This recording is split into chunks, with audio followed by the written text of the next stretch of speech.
वक्त की बड़ी खबर आपको बताते हैं। नीट छात्रा संवेदना की मौत मामले से जुड़ी बड़ी खबर सामने आ रही है। मनीष रंजन की जमानत फिर से टल गई है।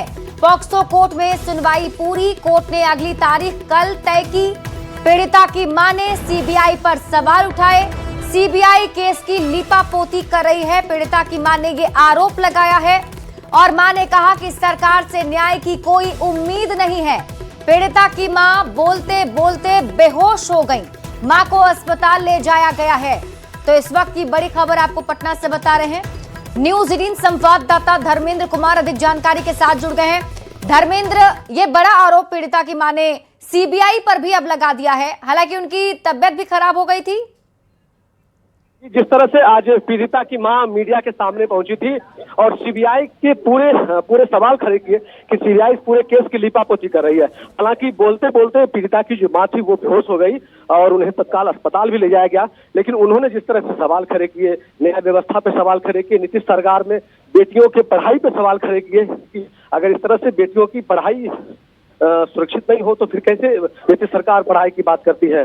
और तमाम जो मनीष रंजन को जो जमानत सीबीआई के केस की लिपापोती कर रही है, इन सब बातों को पीड़िता की मां ने आज मीडिया से साझा किया। जी ठीक है, आप इस खबर पर नजर बनाकर रखिए। शुक्रिया इस अपडेट के लिए धर्मेंद्र।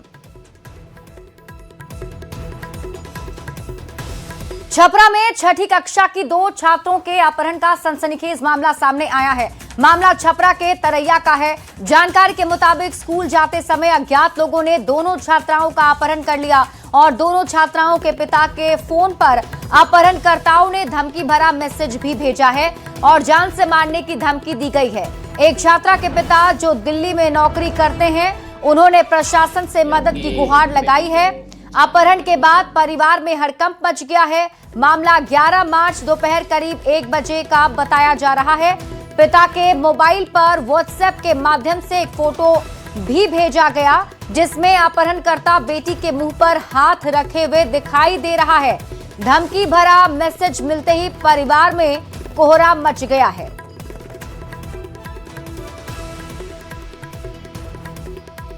दिव्या कुमारी उतरैया मिडिल स्कूल में पढ़ती थी, जो कल बुधवार को 1 बजे से घर नहीं आई और किसी अज्ञात व्यक्ति द्वारा किडनैप कर लिया गया है और हमारे मोबाइल पे धमकी भी आया हुआ है कि आपकी बेटी को जान मार दूंगा और उसका नंबर भी है मेरे पास में और फोटो भी आया हुआ है। हमारे प्रशासन से गुजारिश है कि आप लोग इस पे जल्द से जल्द कार्रवाई करने की कोशिश करें। हमारा बच्ची गए रहे 9 बजे पढ़े मिडिल स्कूल में, वजह से बच्ची 1 बजे के बाद में लंच के बाद से वो गायब भी है। अभी तक ले वो वापस नहीं खेल और ऊपर 1 नंबर कॉल से फोन आ रहा है कि इसको मार दिया जाएगा। हमारी बेटी है दिव्या कुमारी। और इस बीच रुक कर लेते हैं बड़ी खबर की ओर। बेतिया से आपको बड़ी खबर बताते हैं, जहां कॉलेज परिसर के तालाब में अधेड़ का शव मिला है। भदई पासवान के रूप में मृतक की पहचान हुई है। मौके पर पुलिस की टीम पहुंची हुई है। एफएसएल की टीम मौत की वजह जानने में जुटी हुई है। मृतक के पुत्र रमाकांत पासवान ने बताया कि उनके पिता पिछले कई महीनों से बीमार चल रहे थे। तो बेतिया से आपको इस वक्त की बड़ी खबर बता रहे हैं। तालाब में एक अधेड़ व्यक्ति का शव मिला है। जानकारी पुलिस को मिली, पुलिस मौके पर पहुंची है और अब मौत की वजहों के कारणों का पता लगाया जा रहा है। देखिए, मुफस्सिल थाना अंतर्गत RLSY कॉलेज के कैंपस में जो पोखर है, उस पर एक डेड बॉडी होने की सूचना करीब 10 साढ़े 10 के आसपास थाना को मिली थी। जैसे हम लोग यहाँ पे आए थे तो FSL टीम वगैरह को बुला लिया गया था और जो आसपास के लोगों को भी हम लोगों ने बुलाया तो लाश की पहचान हो गई है। और ये शौच के लिए व्यक्ति सुबह निकले थे और ये बीमार भी रहते थे, ऐसा बताया जा रहा है। तो अभी पोस्टमार्टम के लिए भेज रहे हैं हम लोग। नवादा से बड़ी खबर मिल रही है। शख्स की निर्मम हत्या से हड़कंप मच गया। शव को खेत के पास फेंका गया है। धारदार हथियार से हत्या की गई है। दुश्मनी के कारण हत्या की आशंका जताई जा रही है। तो इस वक्त की बड़ी खबर आपको बता रहे हैं नवादा से, जहां एक शख्स की निर्मम हत्या कर दी गई। जानकारी के मुताबिक हत्या कर शव को खेत में फेंक दिया गया। धारदार हथियार से हत्या की गई है। बताया जा रहा है कि दुश्मनी की वजह से हत्या की आशंका है। घर से कब से गायब थे? 6 बजे भिंडी पटाने के लिए गया। शाम में 6 बजे। उसके बाद कब घर आया? फिर घर आया नहीं। वो सुबह वो शाम में जो निकले वो नहीं आया? नहीं आया। पटना सिटी से आपको बड़ी खबर बताते हैं, जहां लापता युवक का शव बरामद किया गया है। मेहंदीगंज थाना क्षेत्र से ये युवक लापता था। जल्ला इलाके से अमित का शव मिला है। हत्या कर शव फेंके जाने की आशंका जताई जा रही है। मामले की छानबीन में पुलिस की टीम जुटी हुई है। तो बड़ी खबर आपको पटना सिटी से बता रहे हैं, जहां लापता एक युवक का शव बरामद किया गया है।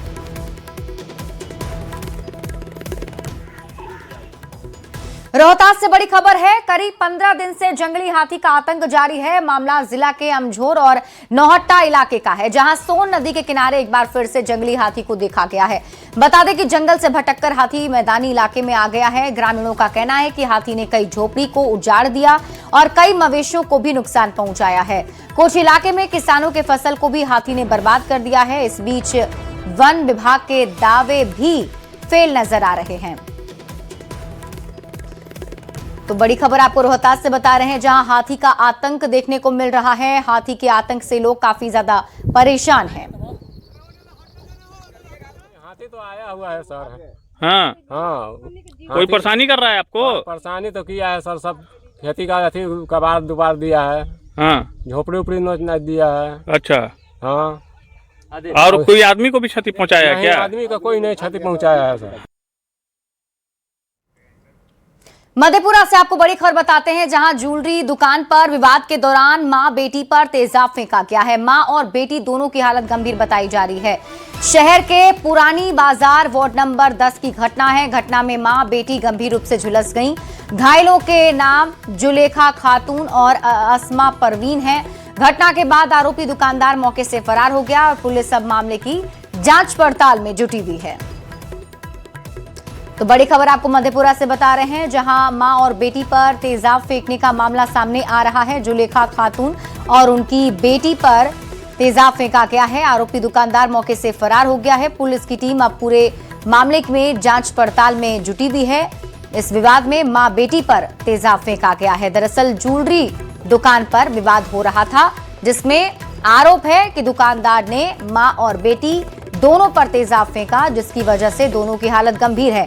पुरानी बाजार वार्ड नंबर 10 की एक घटना बताई जा रही है। तो मधेपुरा से आपको बड़ी खबर बता रहे हैं, यह विवाद ज्वेलरी दुकान में हुआ, जहां बताया जा रहा है कि मां और बेटी दोनों पर तेजाब फेंका गया है। ज्वेलरी दुकान पर विवाद हुआ था। मां और बेटी दोनों की हालत फिलहाल गंभीर बताई जा रही है, जिन्हें हॉस्पिटल में एडमिट कराया गया है। पुरानी बाजार वार्ड नंबर 10 की एक घटना बताई जा रही है। जुलेखा खातून और आसमा परवीन इसमें घायल हुई हैं। मुख्यमंत्री नीतीश कुमार ने आज पूर्णिया को बड़ी सौगात दी है। समृद्धि यात्रा के तीसरे दिन पूर्णिया पहुंचे नीतीश कुमार ने यहां 485 करोड़ की योजनाओं का शिलान्यास और उद्घाटन किया है, जिसमें कई बड़ी परियोजना भी शामिल है। इस मौके पर मुख्यमंत्री ने जीविका दीदियों से संवाद भी किया, उनके स्टॉल का जायजा लिया और जनसभा को संबोधित किया। मुख्यमंत्री ने एक बार फिर कहा, 2030 तक बिहार सरकार 1 करोड़ नौकरी और रोजगार का लक्ष्य पूरा करेगी। उन्होंने बिना नाम लिए लालू प्रसाद और राबड़ी देवी पर भी निशाना साधा और कहा, इन लोगों ने महिलाओं के लिए कुछ नहीं किया था। इतना ही नहीं, नीतीश कुमार ने कहा कि केंद्र की मदद से बिहार बहुत तेजी से आगे बढ़ रहा है और जल्दी बिहार देश के विकसित राज्य में शामिल हो जाएगा।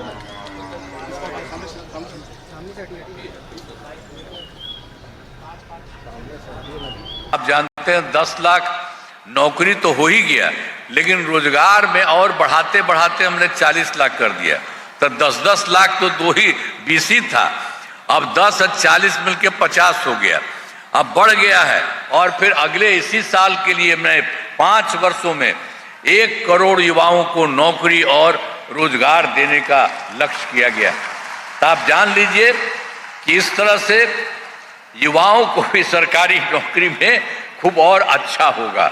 सब जगह से एक तरह से काम किया जा रहा है और सरकार ने शुरू से ही सभी तबकों का विकास किया है, चाहे हिंदू हो, मुस्लिम हो, अपर कास्ट हो, पिछड़ा हो, अति पिछड़ा हो, दलित हो, महादलित हो, सभी के लिए काम किया गया।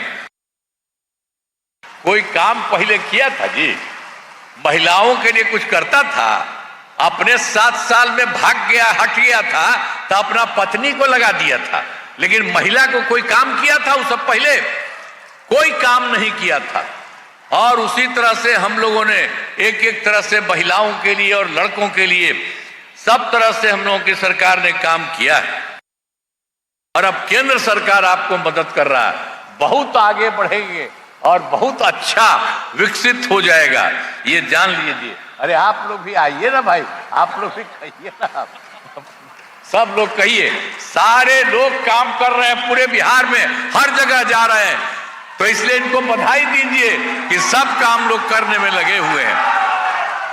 तो आप जान लीजिए कि ये सब काम तो कर ही रहे हैं, तो इन कामों से पूर्णिया का, आपके पूर्णिया का पूरे तौर पर विकास होगा और केंद्र सरकार का भी पूरा सहयोग मिल रहा है। अब बिहार बहुत आगे बढ़ेगा और देश के विकसित राज्यों में शामिल होगा। यानी आपको हम बता दिया है कि खूब बढ़िया हो जाएगा, सब आगे होगा। तो इसके लिए आप ठीक है ना? जरा हथवा उठा के बोला, ठीक है ना? चलिए, आप लोगों को बहुत बहुत बधाई है। पूर्णिया की सभा में अपने संबोधन के बाद मुख्यमंत्री नीतीश कुमार ने बिहार में हो रहे काम के लिए जनता से आभार जताने की अपील की। वहीं इस दौरान नीतीश कुमार अचानक सम्राट चौधरी के पास पहुंच गए और सम्राट चौधरी के कंधे पर हाथ रखकर जनता का अभिवादन किया। ये तस्वीर आप देख रहे हैं मंच की, जिसपे आप देखिए सम्राट चौधरी डिप्टी सीएम मंच पर मौजूद हैं और मुख्यमंत्री नीतीश कुमार ने आज जब संबोधन किया तो वो सीधे संबोधन करने के बाद सम्राट चौधरी के पास पहुंच जाते हैं और उनके कंधे पर हाथ रखकर अभिवादन जनता का करते हैं। ये तस्वीर एक बार फिर से हम आपको दिखा रहे हैं, जहां पर आप देखिए सम्राट चौधरी के कंधे पर हाथ रखे हुए मुख्यमंत्री और जनता का अभिवादन स्वीकार करते हुए।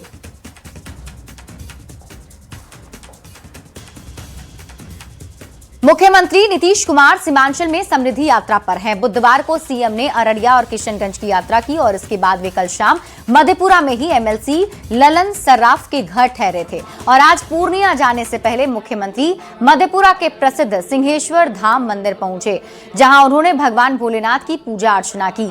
यहां उन्होंने भगवान भोलेनाथ का दूध से अभिषेक किया और फूल बेलपत्र भी अर्पित किए। मुख्यमंत्री के साथ मंत्री विजय चौधरी और ललन सर्राफ ने भी पूजा की। पूजा के बाद मुख्यमंत्री कुछ देर तक मंदिर परिसर में रुके।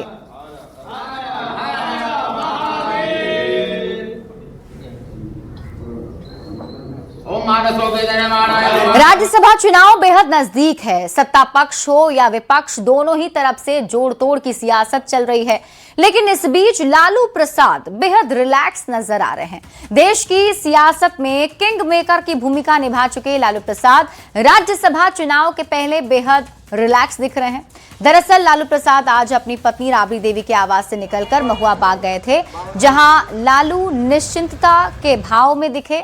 राबड़ी देवी के आवास से और अधिक जानकारी दे रहे हैं न्यूज 18 संवाददाता अमित कुमार। राज्यसभा चुनाव जो है वो नजदीक आते चला जा रहा है और दूसरी तरफ जो है एनडीए हो या फिर महागठबंधन, सभी जगह जो है वो चिंता की लकीर बढ़ती जा रही है। दूसरी तरफ देख सकते हैं लालू प्रसाद यादव जो है वो पूरे तौर पे जो है रिलैक्स मोड में है। कहीं न कहीं कह सकते हैं कि लालू जो किंग मेकर के तौर पे भी देश की राजनीति में जाने जाते रहे हैं, वो चूंकि 41 का आंकड़ा चाहिए महागठबंधन को, एडी सिंह जो है वो आरजेडी से प्रत्याशी हैं, तो ऐसे में क्या लालू प्रसाद यादव जो है वो गुरु मंत्र दे चुके हैं तेजस्वी यादव को और उस गुरु मंत्र के जरिए तेजस्वी ने वो आंकड़ा हासिल कर लिया है। क्योंकि जिस तरह की तस्वीर जो है वो बुधवार को देखने को मिली, अचानक से एआईएमआईएम के प्रदेश अध्यक्ष जो है वो तेजस्वी यादव के आवास पे पहुंचे थे। वहां जाकर के बंद कमरे में बैठक हुई और बैठक के बाद दोनों जब मीडिया के सामने आए तो ये कहा कि सब कुछ पॉजिटिव है।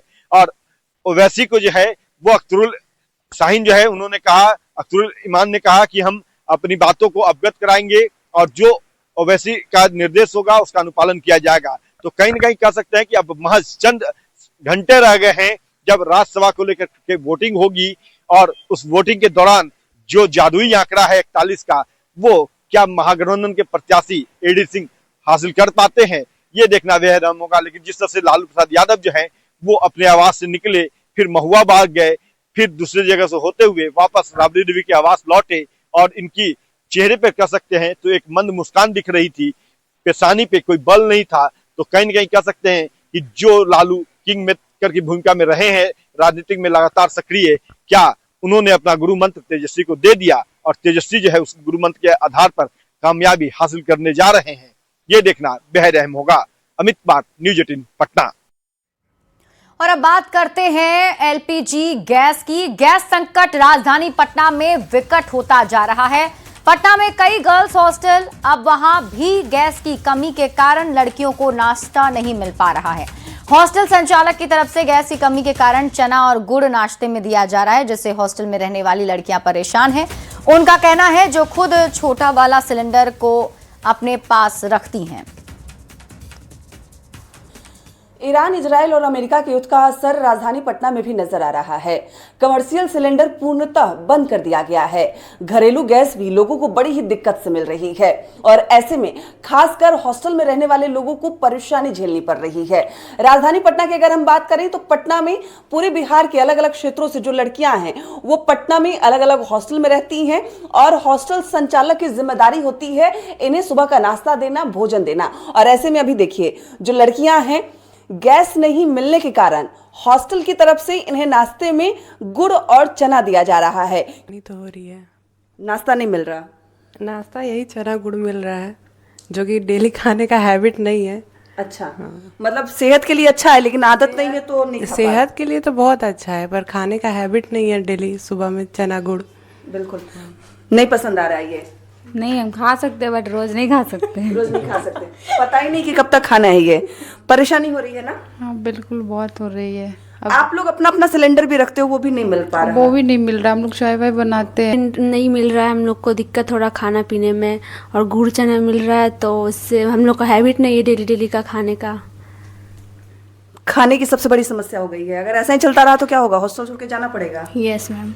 नहीं हो पाएगा यहाँ। नहीं, फिर तो घर जाना पड़ेगा। पढ़ाई लिखाई सब असर हो रहा है। हाँ। व्यवस्था तो बढ़िया है, भोजन की मैम हम लोग 3 टाइम खाना प्रोवाइड करते हैं, लेकिन अभी गैस के कारण इतना मतलब कोई व्यवस्था ही नहीं कर पा रहे, इसलिए नाश्ते में हम लोग ये व्यवस्था ये भी कह रहे हैं कि लेट भी मिल रहा है खाना। लेट इसलिए मिल रहा है क्योंकि ऐसे में 2 गैस यूज होता है, जैसे एक पे सब्जी बनता है, एक पे रोटी चावल ये सब बनता है। अभी क्या है, गैस नहीं होने का एक ही गैस पे हम लोग एक के बाद एक बना रहे हैं। कल के रेट में 2500 रुपये में लाए हैं। अच्छा। हाँ, इतना महंगाई। अब प्लस जो गैस वाले जो हमको डिलीवर देते थे, हाँ। उनसे हमने अभी भी बात किया तो बोल रहे कि मेरे पास 100 ग्राम भी गैस नहीं है। हाँ। इसका कोई गारंटी नहीं है कि कब तक हम उपलब्ध करा पाएंगे गैस को। हाँ मैम, क्योंकि हम लोग को सुनना पड़ रहा है, अब सारे स्टूडेंट कॉल कर रहे हैं, मैसेज कर रहे हैं कि डेली डेली नाश्ते में चना गुड़ मिल रहा है, तो हम लोग क्या करें? ऐसा नहीं है, पैसा तो इसमें भी लगता है। हाँ। पर बनाने का साधन ही नहीं है तो कैसे कर सकते हैं? कुछ बनने, कुछ सपने लेकर यहाँ पहुंची हैं और ऐसे में जो भोजन है वो बहुत जरूरी है। लेकिन गैस जिस तरीके से गायब हुआ है, यानी कमर्शियल गैस तो पूर्णतः बंद है, घरेलू गैस भी 25 दिन के बाद ही नंबर लग रहा है, मिल नहीं पा रहा है। ऐसे में सबसे बड़ा जो संकट है वो हॉस्टलों के सामने नजर आ रहा है। भोजन बनाने के लिए गैस नहीं है, 2 चूल्हे में 2 सिलेंडर इस्तेमाल होते हैं, अब एक खत्म हो गया, एक ही पे सिर्फ जरूरी भोजन बन रहे हैं, नाश्ता गायब है। और अब ऐसे में लड़कियों को डर सता रहा है कि भोजन ही नहीं मिलेगा तो हम हॉस्टल में रह के क्या करेंगे, अपने घर चले जाएंगे। विनीता मिश्रा, न्यूज़ 18 पटना।